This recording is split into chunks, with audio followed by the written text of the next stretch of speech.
Sir. Yes, sir.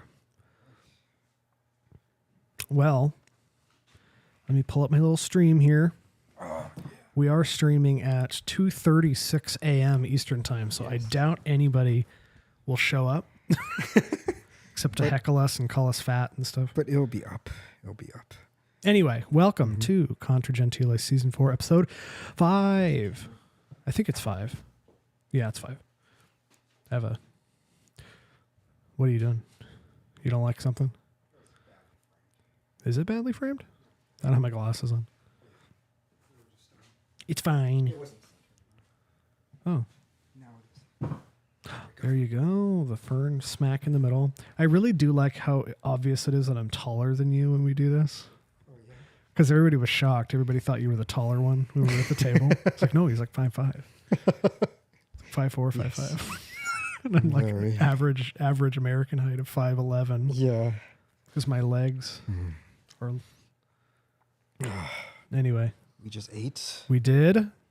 So it may be a low energy record. I actually am feeling like pretty good for a low energy record. Yeah. Like I think this is going to be fun for a little bit. It should be. Yeah. All right. Welcome to. I did that. I already did. You already did it? Yeah. Mm-hmm. Oh, okay. There was actually one, the one with Matt. Yeah. 2 episodes ago, you told me to redo it, but I'd already done it. But I just left it in because I thought it was funny. Oh, really? But no one noticed that I'd actually done it. Oh, okay. Yeah. Yeah. Good. There I go. Yeah, you assumed I didn't do it right. You know, I assume. Am I that much of a dick all the time? Am I really? Yeah. Is it funny at least? Yes. You sound like you're being held at gunpoint saying that. No, I mean, I don't know how other people look at it, but it's hard to say. I don't think people generally, like if they know me, I don't think people dislike me. Yeah.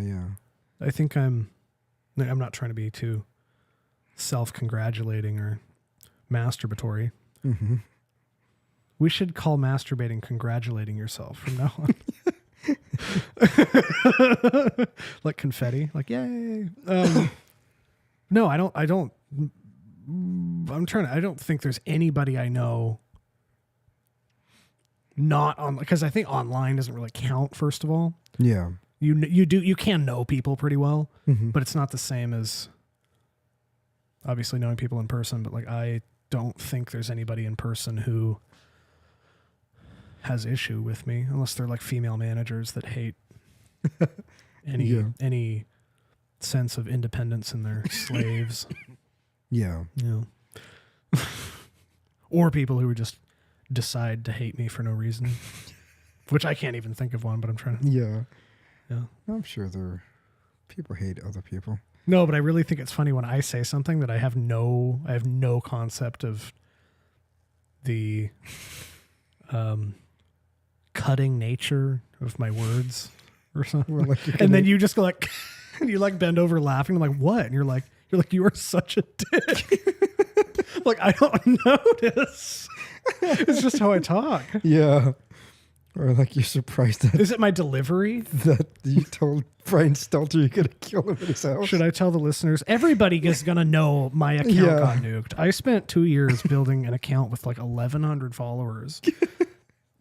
And now it's gone because, okay. Everybody knows. Everybody's going to know. Maybe that we do have listeners that are not on, that I don't know on Twitter. So my Twitter account at based sodomite, rest in peace, was nuked because let me find the message. Because I woke up and like 6 people had texted me. Did they? And they're like, Grant. And I'm like, why did everybody text me? And I woke up and I got an email from Twitter and they were like, your account based sodomite has been suspended for violating the Twitter rules, specifically for violating our rules against posting violent threats. You may not threaten violence against individual groups. And my tweet was, okay, so it was the Sam Hyde boxing match. Yeah. Where he wins the match and then they go and they talk to him and there's like, anybody you want to say anything to? And he goes like, oh, you know that Hassan Piker? I'm going to kill you. And you're like, oh, you're joking. He's like, no, in real life. I'm going to come to your house. And he like, have you seen the video? Yeah. I know what Yeah. you're talking about, It's yeah. beautiful. Yes, It's hilarious. Yeah. But I said, and it was the same time that Brian Stelter was leaving, and I had the Sam Hyde, and it was like, you know that, Brian Stelter, I'm coming to kill you at your house in real life. As a parody of the meme. In August, it was like August 16th or I something. can't believe that they could ban you after that long. Well, what I think happened is I had been arguing with either atheists or like a straggler anarchist. The thing I like Okay, about yeah. having my account nuked is now I don't have to follow any anarchists at all Oh, that's true. Yeah. if I don't want to, Yeah. or libertarians or anything. I don't have to. There are some people who happen to be libertarians that I do like, Yeah. and that's fine, and I can course. follow them. But there's, Yeah. I can follow the 10. But like, that was like 2 months ago. I Almost know. 3 months ago. So you think they've Oh, I dug think they something must up? have been like, and then they like Yeah. went back and they're like, oh, he threatened to kill Brian Stelter, and they like reported it. No Yeah, one that likes makes Brian sense. Stelter. Twitter probably saw it and was like, he sucks. Like, he's disgusting. His life can be threatened. It's fine. kill you. He really is like, he's visually one of the most disgusting people I've ever seen. I look at him and I'm angry that he exists. Obviously, I know the tweet wasn't sincere. I'm not literally going to go kill Brian Stelter. Obviously, that is not something I plan to do. They're not gonna like associate with a parody. It sounds so aggressive. They just either, I'm gonna kill Like, oh, his ad is based sodomite, and his profile picture is a little Japanese girl with money. I'm gonna kill you in your house. Going to- That wasn't just it that you wrote in real life. I'm going to. You're saying it's too on the nose. like, no, just in case they didn't think it was parody. To prove how serious I was, I had to add in real life. That's just so insane. It's weird because I feel like the stuff you say is worse. I've never told somebody that I'm gonna kill them in their house in real life. I'm gonna go to your house. I'm gonna kill you in real life. I never said anything like that. Do you want to? So I sent it to Pete Quinones. Oh, did you? Yeah, I sent him the screenshot. And his only response was, "You dipshit." It's like, thanks, Dad. Because it's just so obvious that you're gonna get banned for something like that. Everybody's like, "What did you think was going to happen?" I'm like, "I thought it was funny." It got like 150 likes. I thought it was pretty good. I didn't even see that one. Yeah, When it was a came whole. out. It was a whole. I had like a whole week. I had it in my biography on Twitter how much I hated Brian Stelter. And I was tweeting stuff like, if you cut Brian Stelter's head open with a knife, he would be made of cake.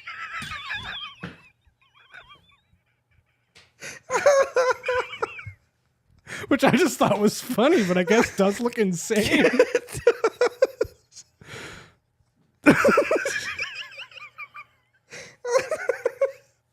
I'm thinking about it now, and I was like, wow, those were a lot of Brian Stelter tweets. Oh man. Yeah, Brian Stelter is the Antichrist. There's like absolutely no subtlety with those posts. Yeah, I don't do subtlety.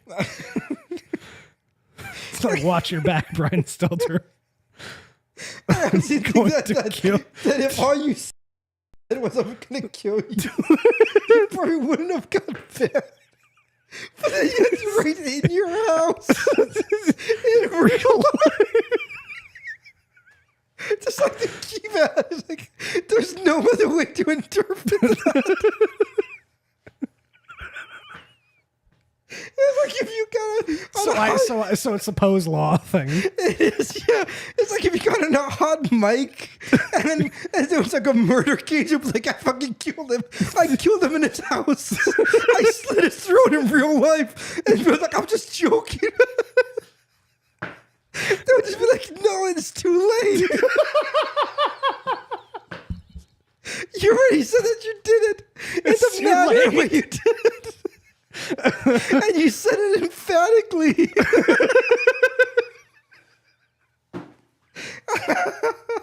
Oh man, that was just too funny. I just wasn't expecting that. I was thinking that was going to be something stupid like this mild insult or whatever. No, everybody. I was like, what the fuck? Everybody's response was, if anything was ban worthy. Yes. It's hard to defend. It's like I mean, you could say that yes, it was humor, but most people are not gonna get that reference. It's not that well known that it's like it just kept going. It felt like. If you just say, the Frank Stelter, I'm going to kill him, and that's it. I'll be like, okay, you could interpret that, going to ruin his life. Like there's something you're going to do. We just kept adding to it in your house in real life. It's like in all caps. It's like, okay, you're fucked. You're fucked. People know now. I mean, leave it to me, though. Yeah, that was a good laugh this morning. I couldn't stop laughing. Oh man. The fact that it's Brian Stelter of all people. Like that how much you hate him. So it's just like I hate him so much. It just made it that much more potent because you felt the yes. And if the Twitter people at all just looked at past things you set up a Brian Stelter. And they're like, wow, does this guy need help? What if the feds come to my house? And I'll be like, no. It was just funny. It was just a joke, you guys. I was just joking that I was going to kill him. Threatening Brian Stelter with murder. Oh my gosh. That's the last thing I need right now. Huh? I know.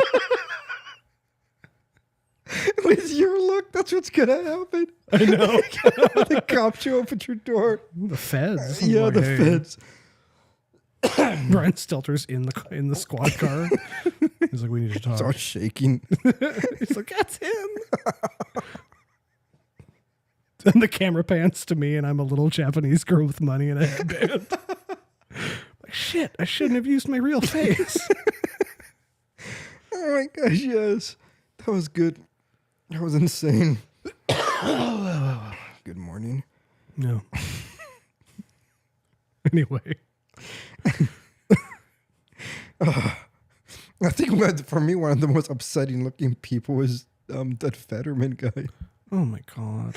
I can't look at him. Have we talked about him? Not really. No, I don't think so. Because we both watched that Oz Fetterman debate.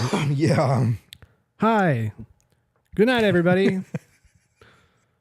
Did you see his really bad ad? I think this came out before he had the stroke. Yeah, with like the little ethnic kid. Yes, yeah. And he's like, here, drink this. Because, they're copying like this old ad. I think it was a baseball player, or it could have been an American football player. But that was like an old ad in the 1980s or something. Then he like throws him his jersey or something. But it's just, the whole thing is just bad. It's not funny. It's What's just, a jag-off? It's so cringy. And he's just a very unfortunate looking human. He's got that huge thing on the back of his neck. Yes. He looks like... Oh, you know what? Derek sent a...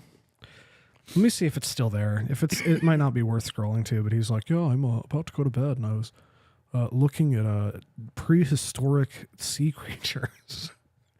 And he's like, this one looks like John Fetterman. I kind of want to see that. It looks like John Fetterman. He's a little bit more bold. He's like Mosasaurus or something. Yeah, he's just... Yeah. I don't know what it...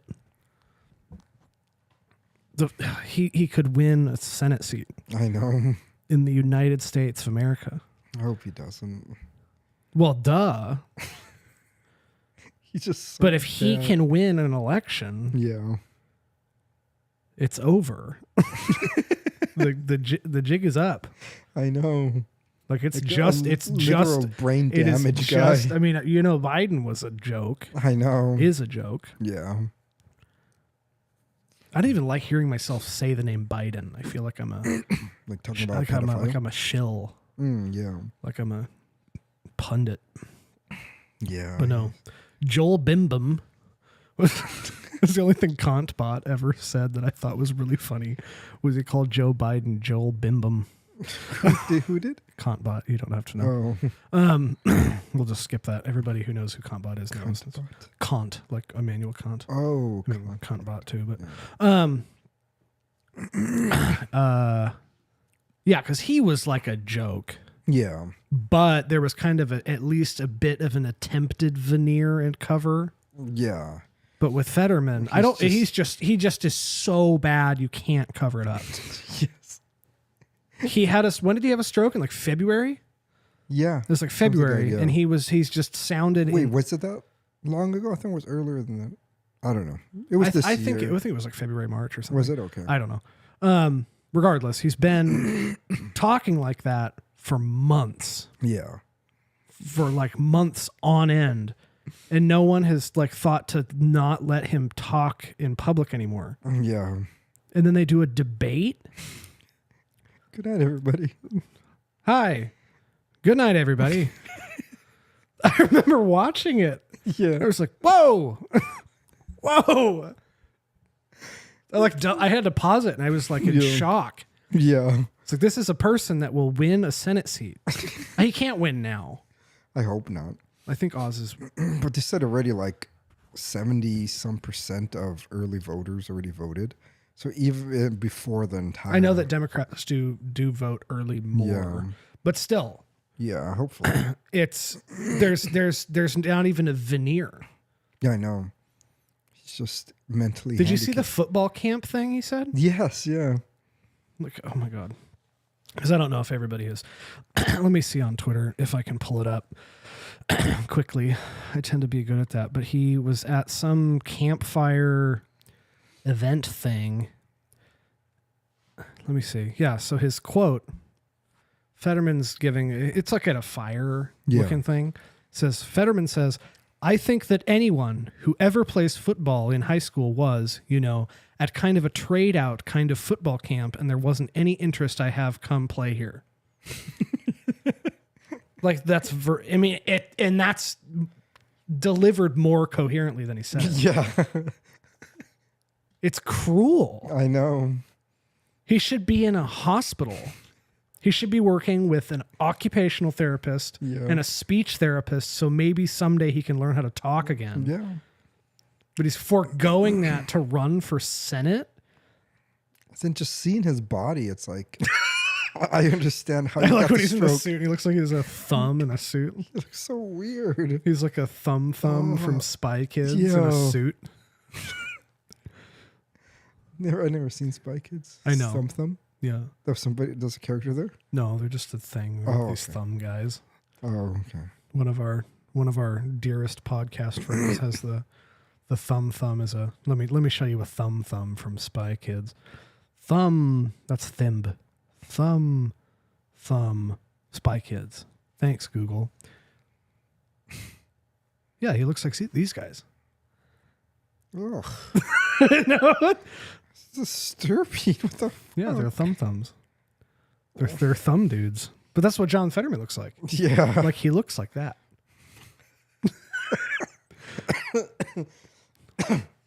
Yeah, that dude is weird. I don't know. It's disturbing. Everyone should be disturbed that he's I know. running successfully. Yes. He was already mayor. I mean, I don't like Dr. Oz either. Yeah. I think he's a dork. Yes. And he has been known to factually lie on his doctor. Oh yeah. I never really watched. Yeah, there was one of my favorites. He had this products that he would sell. Mm-hmm. There was one where it was like are you falling asleep that bad? I'm good. Okay. So there was this it's like, imagine like a disc, like a convex disc of metal and like a handle. Yeah. And it was like a fat magnet that you could put in like pots of food. And it would like the fat would magnetize to it, but it would just coat it in fat. But it was supposed to be like a fat magnet, and it was just like a total bullshit product. And he's like, wow, like using this fat magnet on soup. And there's just he promoted a bunch of products that were totally. He was mostly just like a health nutrition doctor, right? Yes, but he would promote products on his show. He would do like infomercial things on his show for products and stuff. And but a lot of them were just is it like Dr. Phil, who doesn't really have a practicing license anymore? I wouldn't know, because Dr. Phil doesn't have a license anymore. No, yeah. Well, yeah, I think a lot of them, once they have to, not once they go, not that they have to, but once they go on TV, they kind of have to give up their practicing license, yeah. Why? Because they're just conflict of interest? Yeah, I think so, yeah. I wonder about like a Judge Judy kind of thing, how that works. I don't know. Because they're real cases. Like she has arbitrating authority, and those decisions made on the show are enforced. Yeah, are they? Yeah. Because she's like, you have to pay her $1,500. You shut up. You're stupid. Well, are the characters actually real? I think so. Yeah, sometimes. I mean, they obviously pick ridiculous people, but I think it's real. Yeah. Yeah, I don't know. And then there's that one like black lady that does it. There's a Cuban lady who does it one in Spanish that's really good. Oh, really? Yeah. I don't remember her name. Ana Maria Polo or something. It's hilarious. But it's like, Spanish, and they're like all Puerto Ricans and Mexicans and stuff. Yeah.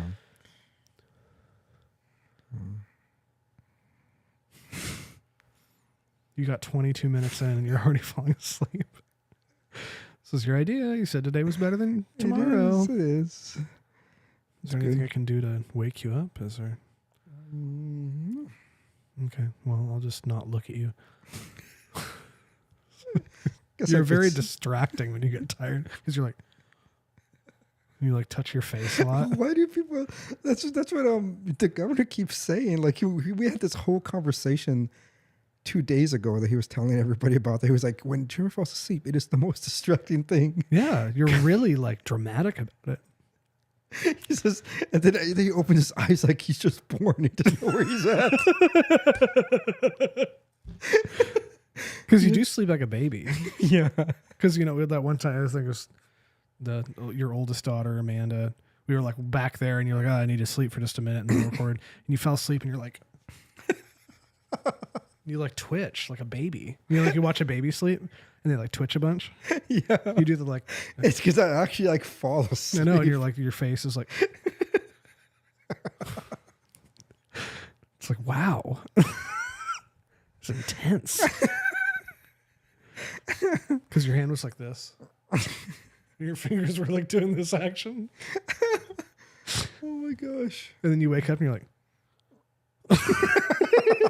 You do like the bait, Yeah, that's what he was saying. Does he mean like if you're on a plane or something and you fall asleep? No, in meetings. I fall asleep in all meetings. All of them? Mm-hmm. That's kind of badass. Just the thing about meetings is that it's probably like 90% useless. I think every meeting is. Sometimes there's some important information, but then people should just leave. Somebody should just say something and then you're done. But the thing about meetings is that everybody wants to affirm themselves. And so they all want to talk. They all want to talk. And they're just not really saying anything, or they're saying the same thing. And so after like 20 minutes of that, I'm just like... Because you're already sleep deprived constantly anyway. Yes. Like but it really isn't. It really has nothing to do with that. I could be wide awake. I could be on the go. But the moment you make me sit down in a meeting, it's like I'm done. It's like I can't. And that's been since, in my 20s. I remember when I was teaching 6th grade, we had our faculty meetings, and I'll go in there, and then I was like, "Is it like before kids and everything?" You start falling asleep. Yes. I can't. I cannot do meetings. I fell asleep in class through college. there's something about that entire dynamic to me that that is so horrifyingly boring. Yeah. That it puts me out. And so I just fuck. And then when Dan Sullivan is fucking talking, that guy has like no understanding of brevity. He could be like going on and on. It's like, are you still talking? I was like, just stop. Yeah, I fall asleep in his face all the time. Oh no. He's like, Jeremy, the governor's like, Jeremy, I don't even know what to tell people anymore. It's like, what am I saying? That my guy here just sleeps in all the meetings? So you're gonna get in trouble for it? No, I don't get in trouble for it. He was kind of like laughing this whole time that he was saying it. But yeah, I just, I need to be doing things if I'm not doing something. And yeah, it's the same thing with reading. Reading, boom, I'm out. Yeah, I can read like a page and a half and then I'm done. Yep, yeah, I was out. I fall asleep the whole time like a baby. There's nothing, there's nothing like meetings and readings that could get me out. I could be literally full night of sleep.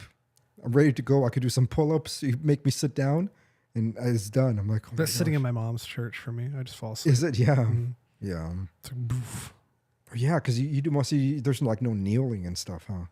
Well, it's just like very lecture-y. Yeah, it's like going to a seminar almost. Yeah, so I mean, they're talking about like, well, this biological feature is so complicated. There's no way it could have happened by chance. Blah, blah, blah, blah. Oh yeah, and I'm just like, like the world has to be 6,000 years old because these rocks we found. I'm like, yeah, I don't care about that at all. Yeah, it's bad. There's nothing I could do to change that. I'm just gonna die that way. Falling asleep. Yeah, falling asleep in meetings. Fall asleep in the car because someone's talking to you for too long. You get in a car accident and die. No, music does that. Puts you to sleep? Mm-hmm. If I'm driving and there's music, I have to turn. If I'm tired, I have to shut everything off. And then the thing that is louder is my thoughts, and I can't. And then you go crazy. Mm-hmm. Like, ugh. Yeah, I'm just thinking, I'm going.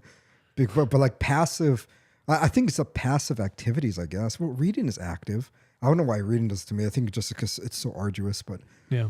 But yeah, I fall asleep in most movies. I fall asleep in lectures and I fall asleep in meetings. Movies, it's very constant. I mean, Matt was there when he told you about that time that I really upset him. What was it? So when he had that job over at the we were talking about this a few months back now, or even a year was it back. at Ginger? Yeah, I think he was talking about it there. Yeah, and so like he has this new audio system because he's really, really into sound. And it was just like this high tech, I don't know what it is, whatever, but it was super loud. Yeah. And then he like turned on this action movie. And he was like, you gotta listen to this. This is really awesome. I was okay, cool. And I sat there in a chair. And then it's like this like car chase scene in the middle of it. I was like, he looked at me. He was like, were all the lights off and everything? No. No, I think it was dimmed, but no, it wasn't like all off. Were they really like, comfortable chairs? Like this. Oh.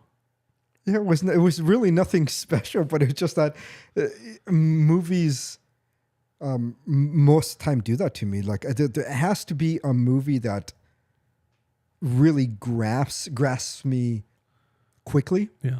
And maintains that with proper pacing. Yeah. If it doesn't, I'm just out. And there's nothing I could really do to control except that. Stop watching it and go do something. Yep. Yeah. Stop watching it and go do something. Go do some pull-ups, walk, do something. But yeah, and many movies just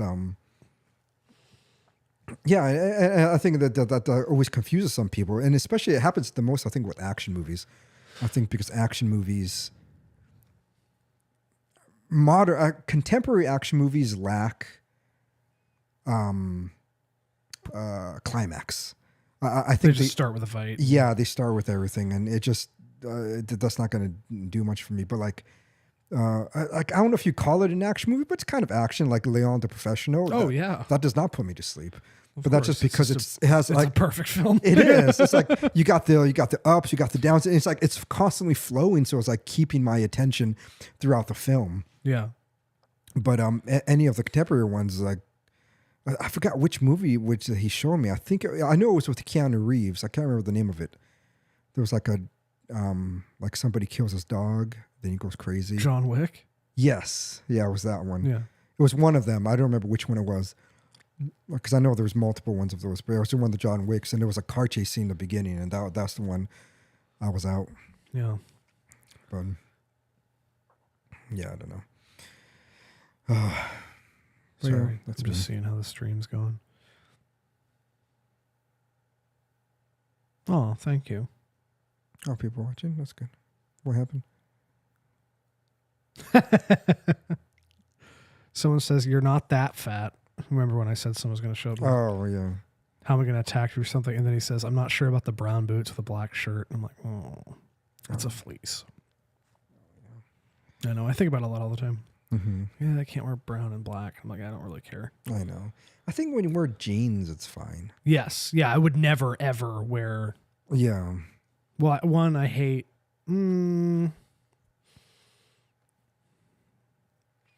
Yeah, I wouldn't wear black. I wouldn't wear black shirt with navy blue pants. Right. Yeah. Anyway. Yeah. Yeah. Yeah, that wouldn't fly. Mm-hmm. You'd have to. Yeah, I think the jeans has a nice Yeah, it makes it less formal. opens up quite a lot of opportunity. Yeah. Did you want to talk about the Jordan Peterson thing? Oh, yeah. I mean, Jordan Peterson thing. Yeah, It's not a definitely thing. I mean, yeah. Or what was your question exactly? It was something that I thought would be. It was. Oh, yeah. You asked me before we started recording, and I thought it would be. I think the first question was just about. I look so pale. It's so funny. You look like a normal skin tone, and I look. Yeah. Yeah, I guess it was in a context of, does it bother you when other people are still really into Jordan Peterson? I think that's what I asked. I don't know a lot of people that are. Yeah. I think my mom listens to him. Right. Joe has been mentioning him a lot, which I thought was. Oh, really? Yeah. Which I thought was weird, because Joe is so, quote unquote nihilistic. Yes. Yeah. In his own words. And Jordan Peterson's like the opposite of a nihilist. So it's just odd. Which I think is a net good for him if you know. Oh yeah, me too. Especially if it's the 2015, 16, 17 stuff. Yeah. I think there's a lot of before his like psych. Yeah, before he checked himself in, benzoed himself, yeah, and because I think he was on benzodiazepines for a long time. Right. Yeah. And what does that treat? Anxiety? Yeah. Oh, okay. Like Xanax is a benzodiazepine, I think. Oh, and Xanax is a antidepressant. Oh, so okay. No, Xanax is different. I don't know what Xanax. I don't know anything about these medications. Yeah. But there's anxiety. I think Zoloft is. Oh, okay. I don't know if it's an SSRI. That might be an SSRI. I don't know. But I don't see in his current the state of his ideas currently. I don't see any value. No, I don't see any more value than what he said 5 years ago. Oh, okay. Yeah. I think it's almost diluted. So And I think it's because he's being he's just having the hell marketed out of him constantly. Yeah. I don't because now there's no underdogness, because there kind of was a a man against the world vibe. Yeah, yeah. When he's showing up to Canadian Parliament or whatever, or making his video, and he's it's him against the system, and he's which I think was literally was the case. He was like kind of a solitary voice against the machine. Yeah. And he kind of rode that, but now he's just like. Do you think that that leftism has become so unpopular that He's not needed anymore. Yeah. Do you think? I don't think what he's saying is impactful anymore. No. That's what I mean. Is I think what he was saying. Do you think it's just not impactful to you, but to others like Joe, it still would be, because it's something that they don't really hear often? He's really. He was like we rode out to the house today because I needed to grab some stuff, but he was saying stuff like, and I've never been a vulgar speaker. I've never, but I've started like saying slurs more as more of a regular part of my vocabulary. And I don't know if that's just like in reaction to anything. Right. Yeah. And he was like, "Oh, are you just getting more and more red pilled or something?" He's just been using language that's like not normally his speed.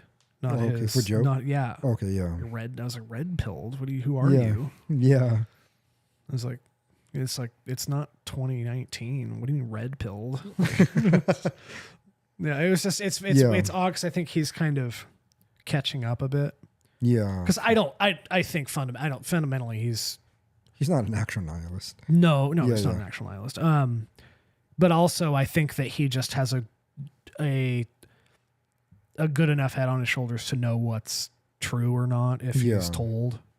And I think that especially like he's been talking more and more about like trans people being insane and stuff. And like, which is good. It is, yeah. But it's like the Jordan Peterson thing. Like, I mean, obviously, I don't think there's anything he produced that I haven't seen between like 2015 and 2018. Okay, yeah. I just consumed it constantly. Not that I thought he was. I independently had developed a fascination with like Solzhenitsyn and stuff, and he happened to talk about Gulag Archipelago a lot. So he talked about Jung a lot, and I knew stuff about Jung, and it was like he kind of was a fleshing out of stuff I already knew. Yeah. Or there was something I could kind of engage that was intellectually dense. Yeah, yeah. But he's like a husk. And what I think is interesting, and I know I've talked about it before, and I don't know if it's worth rehashing, but the problem with Jordan Peterson is not, he is obviously as sharp as he was before his like rapid decline in health. He like speaking wise, he's as sharp as he ever was.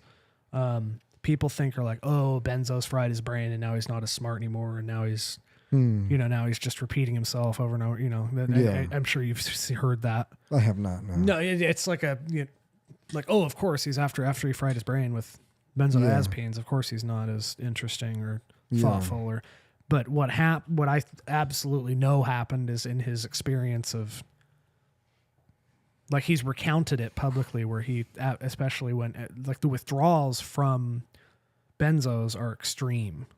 Oh, are they? Like heroin? Worse. Yeah, I don't, maybe it probably varies, but it's like, he literally would wake up and he couldn't move for hours. Oh, wow. And he was in excruciating pain constantly. He couldn't. Yeah. Just constant, because it does fuck with your brain chemistry. Benzos? And it causes. Oh, right. I guess that's the point of him. Yes, but they cause extreme destruction to the biological makeup of the brain and stuff, and it's horrible coming off of them. And he's like he is addicted to benzodiazepines. He's in constant pain. His life is falling apart. He is moved to, I think it was like Russia and then Serbia, and then he gets COVID twice, and he's recovering from benzo addiction for a year or two. His wife gets cancer and almost dies like 3 times. His daughter's insane, and he's just like, and he's given an interview. I don't remember, it was like Brett Weinstein or something, but he recounts it, and you can tell in his description of the events how excruciating his life was for that period. Yeah. And especially someone as intelligent as he is and as intellectually honest up until that point. Mm-hmm. You encounter God in some way. Like you come up, you reach the fork in the road. You're like, do I just fall down on myself now and just accept what's going on? Yeah. Or do I reject God? And he rejected God. If you look everything he said, like the question he gets, do you believe in God? And he's like, well, it depends on what you mean by God and what you mean by believe. But now he goes like, well, it depends on what you mean by do and what do you mean by you and what do you mean by in? And it's like, dude. Yeah. Like, give it up. Stop. Right, yeah. It's just gotten his because I used to really like that answer, and people were like, do you believe in God? And he's like, it's too much responsibility, and then he'd get emotional because he knew the weight of the question and stuff. Yeah. That was cool at the time. Yeah. But it apparently didn't matter that he knew the weight of the question because he answered it wrong for himself. And now it's like he's back. None of it mattered.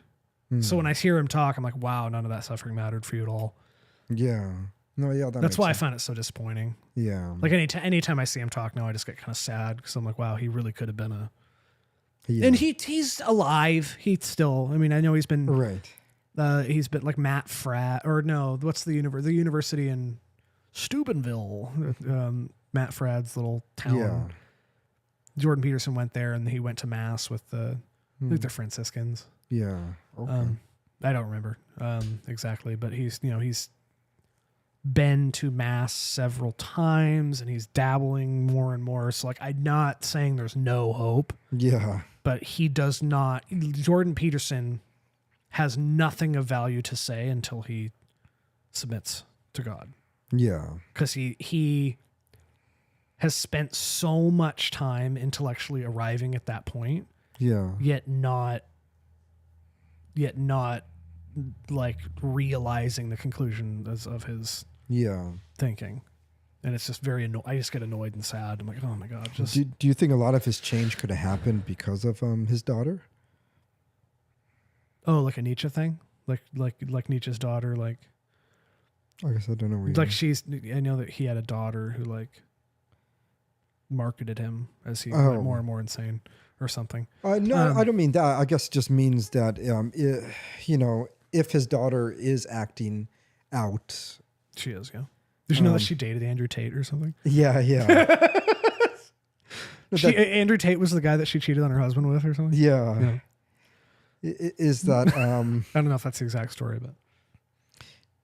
but... do you think that he feels, or at least maybe for a time period felt, like his methodologies didn't work? If his daughter... Mm-hmm. So maybe he lost confidence in everything he was saying. Yeah. That's probably. I haven't thought about that, but...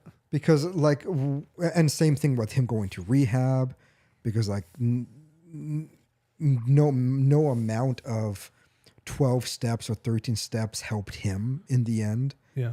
It was like he still needed to go to rehab. He still needed to do all these other things. And so it was like, maybe it was everything falling apart that he no longer really believes in those things that he made lots of money off of. And now he's just going through the hoops because it's income. Yes. Probably. I mean, yeah. Because that's the way that I kind of viewed it mostly. Not so much that he deteriorated in intelligence or anything. No, I don't think he did. But just that... I remember we talked about it very early in the podcast. I think it was definitely when Anne-Marie was with us, but it was one of the earlier episodes. And when he went in there, I think kind of upset both you guys a little bit, but I just said, I just viewed it a little pathetic. Oh, of course it is. Yeah. It's like he went there and it's like, that's, there's just something a little pathetic about that. Of course. And you lose, it's like you've given up. And I think that's what is the most disappointing about him in the end. It's like you just gave up. You didn't go down with it all the way. What do you mean? we naturally, human beings respect others who go down, especially when you're talking about like ideologically rich people, who go down with what they believe in. Even if what they believe in was wrong, you give respect to the person that just never gives up on it. And him becoming addicted to drugs, after all of his, strong talk about clean your room, do this, do that, that he himself just... He wasn't strong enough to do the things he was saying. Yeah. Of course. And there's something there that I think just... Like, even if somebody still likes him, if somebody still agrees with the things he was saying, there's something about him as a person that then becomes less important. Oh, of course. Yeah. And the people were saying that when it happened. Yeah.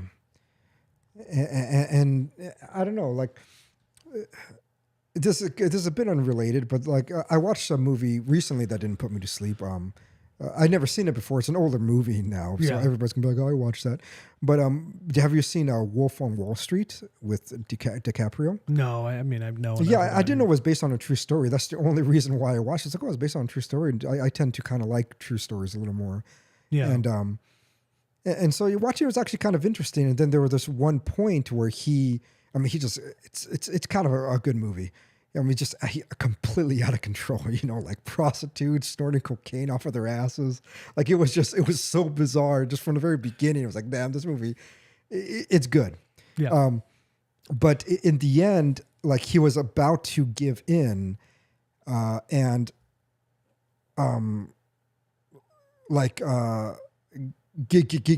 up to the feds who were investigating him. And then he said, fuck it. No, I'm not. I'm going to go down with this shit. Then everybody started cheering. And then just watching that moment, it was like, yes, there's something about it. Then in the end, he became a snitch anyways. But that moment of the movie, it was just like, that's what you're looking for with a leader. Mm-hmm. It was like, there's something there that I think is so profound and something so beautiful that we yearn for that with people. And whether he liked it or not, Jordan Peterson was a leader for a large group of people, especially young men. Of course. And he was a figurehead for them. And he was all of that. And I think people would have respected him a lot more if he came out and be like, I'm addicted to this stuff and I'm going to kick it. And this is how I'm going to do it. I'm going to follow my 12 steps. I think people would have been like, fuck yeah. Do it, should do it live, do it so everybody could see it. Mm-hmm. And that would have been a moment that I think he would have gathered so much respect from everybody. Mm-hmm. But the fact that he didn't, and then everything around him just became pathetic. His daughter was pathetic. His marriage was just kind of like on the rocks. Like there was nothing anymore to hold on to. He's looking, it was like, well, he's full of shit. No. And I think that's the way a lot of people view it. Like, even if you don't fully believe he's full of shit, you always think there's a little bit of shit there. Well, I think especially now because he's so heavily marketed. I think, yeah. If that had happened and he was allowed to just kind of go away, or continue to have a presence, but it wasn't. Yeah, the fact that he's being milked for content. When no one. It almost feels like everybody has him. It's like he's around for legacy's sake. Yeah, because he was such a big figure. He was. Yeah. But it feels very empty now. Yeah. But I actually think the things he's saying are now more empty than they were. You do on their face. Yeah. I haven't really watched much of him. Yeah, so. It's not worth it. Like, literally, he was asked, do you believe in God? And he's like, it depends on what you mean by do and what you mean by you and what you mean by in. And I'm like, what are you doing? Yeah. What I think would be good for him, what I would love to see, is that he go away. Yeah. And he convert. Yeah. And then it's done. Yes, like seriously, if he converts, he gets to say new stuff. He does, yeah. Because the evolution of his, the progression of his ideas was you know, like he's being like touted as a reviver of respect for the Bible in Right. Yeah. in popular culture and stuff. It's like, dude, just do it. Yes. Yeah. Yeah. It's And I just find it very pathetic. It's like, yeah. that's the most pathetic part to me is that, okay, you Yeah, did I all, th- I you think I just, agree all with this you. shitty stuff happened to you, Mm-hmm. but you're no different for it. Yeah. You're just saying the same thing over and over. Yeah. I think your point is also very observant. Right. Yeah. Yeah. They I kinda- think for a lot of people, I don't know if that's for everybody, but I do think that for a lot of people, that's just, I think it's the reason why people still like Trump. Mhm. It's like the base that liked him 4 or 5 years ago still do. And I think that's just because they know he's going to go down with it. It's like Yeah. in the end, it just doesn't give a shit. You're going to go down with it. And I feel like if you start something, you become a leader, you become a figurehead, it is better to die with those beliefs. It's better to die with all of that, whatever you have said, and not take it back, than it is to. And just hope to God that what you have said is true. Yes. Yeah. But if not, you have to be prepared for people are just going to leave you. It's just the way that it is. And I think that is what in the end is happening. Like to you him. saw he got like banned from Twitter and he put up these like, we'll see who Oh, right. cancels who. And it's like, dude, Yeah. like I forgot no about no that. one's fired up for that anymore. Yeah. Like you just look angry. You just look angry and sad. Yes. You seriously, if that had come out in 2017, Yeah. that would everyone on earth would have seen it. Right. Yeah. That's true. But because it came out in like 2022, yeah. after no one cares anymore, especially because his lax views on like vaccines and lockdowns and stuff Right. felt very weird Yeah. because he spent so much time talking about like Soviet totalitarianism, and then he's like, well, as long as lockdowns are those vaccines, Right. it's yeah. like no. You Yeah. should be making analogy upon analogy at this, but he just kind of, Yeah. and he like won't admit that Trump was great. He like, I know. Yeah. he got very wishy-washy Yeah. post rehab. Yeah. Yeah. I think I just it's think a he got- culmination I think of a lot of I think he things. got scared Yeah. and wasn't strong enough to Yeah. Just his react well. pussiness just showed. Yeah. And it just, I don't know. It's not fitting for a leader. And I think, I think that's what most people saw. It did look like he had it. He did. Yeah. Like he was right there. He had it. And I thought, if he continues that way, he could be, because, a lot of the cultural shift, it isn't just him. I do think people like Bishop Barron and Matt Fradd have a huge role to play culturally as well. Mm-hmm. But I think Jordan Peterson, because he appealed to non-Catholics so much, that he was a huge reason why the new atheists Died. Yeah. And His debate with Sam Harris yeah, is quite good. I know. Yeah. Like he does a pretty good job of dismantling, yeah. Sam Harris's love for brute facts. Like, I you know, can just yeah. derive morality from facts. Yeah. Jordan Peterson's like, you can't do that. Yes. It's actually a very good debate. It is, yeah. And I think what he showed so many young people that were hypnotized by the new atheists, hypnotized by people like Sam Harris and Richard Dawkins. Yeah. And what's that astrophysicist Negro? Neil deGrasse Tyson. Yeah, Neil deGrasse Tyson is that. I think what he did so well was that he I think he displayed intelligence in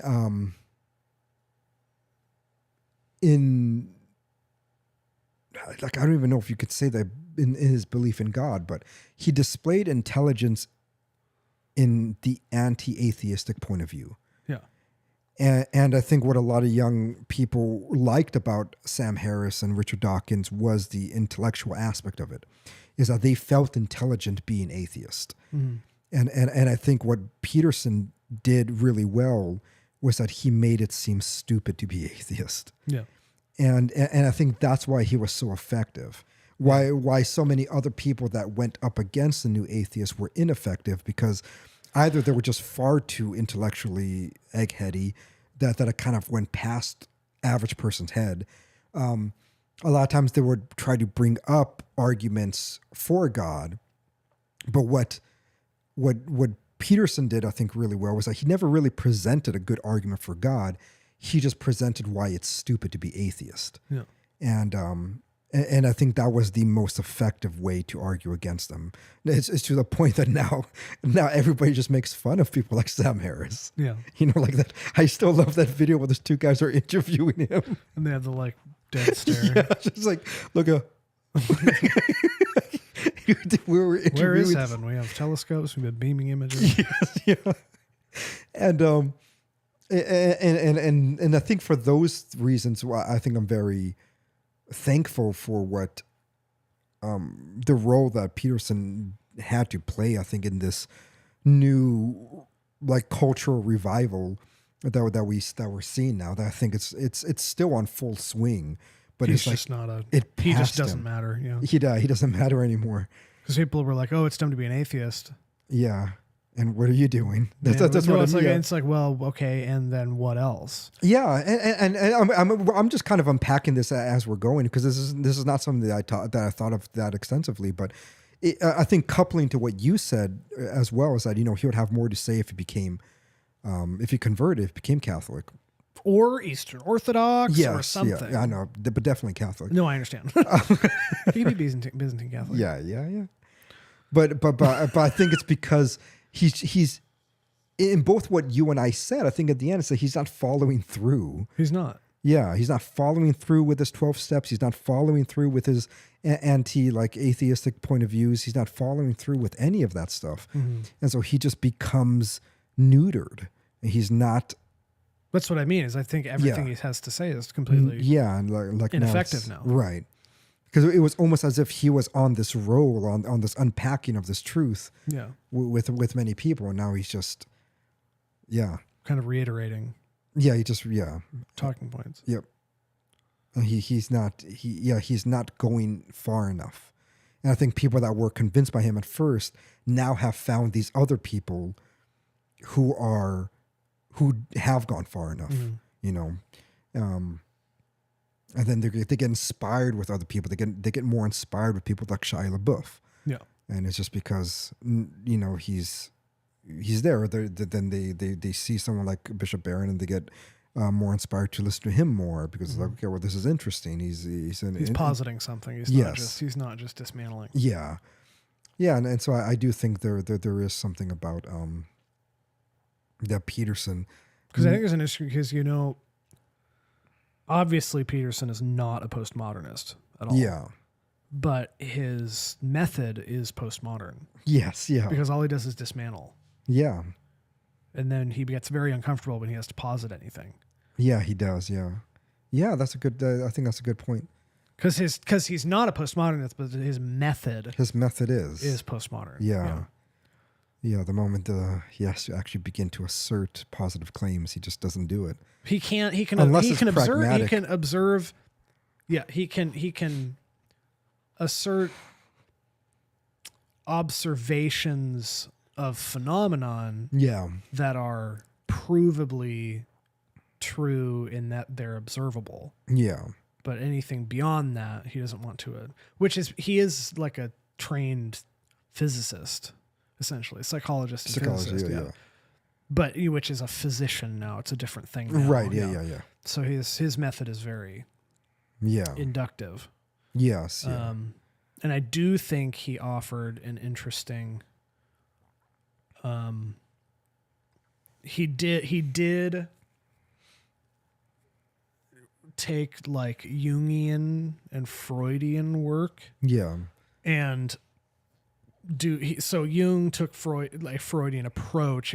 They had disagreed a lot, but he tried to universalize it and bring it into a more proper.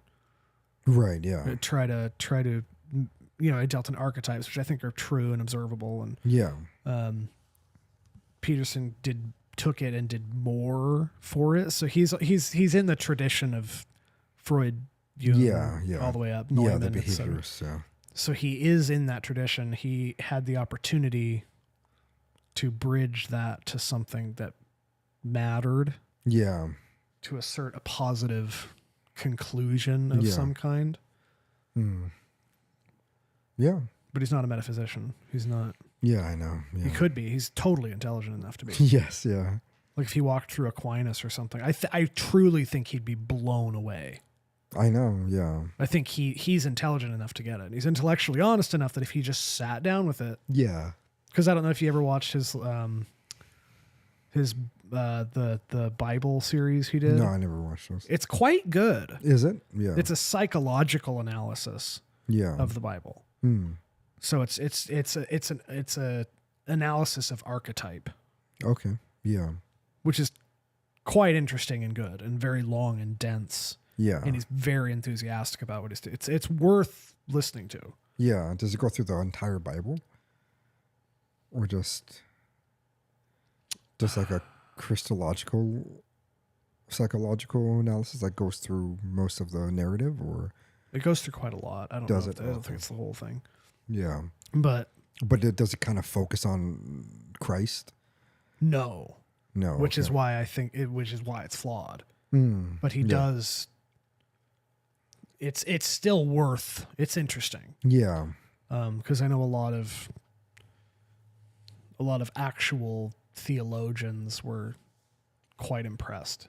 Were they? Yeah. Yeah, because he's coming to it from a different. Totally. Yeah, he's just coming to it from a kind of an ignorant psychologist's perspective, and he's actually kind of nailing some stuff. Yeah.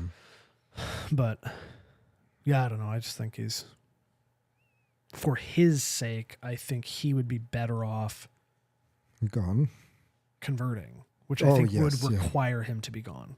Yeah. That's all I ever wanted to see from him, is he just goes, yes, I believe in God. Yeah. Yes. Yeah. That's seriously just yes. Oh, finally. That's like the whole culmination of this whole thing.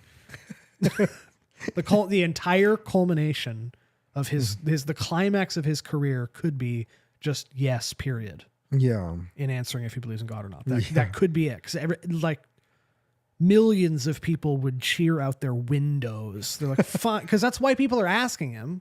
Yeah. They just want him to like, oh, will he say yes this time? Will he say yes this time? Yeah. Will he say yes this time? Because he won't. He won't ever say it. Yeah, yeah.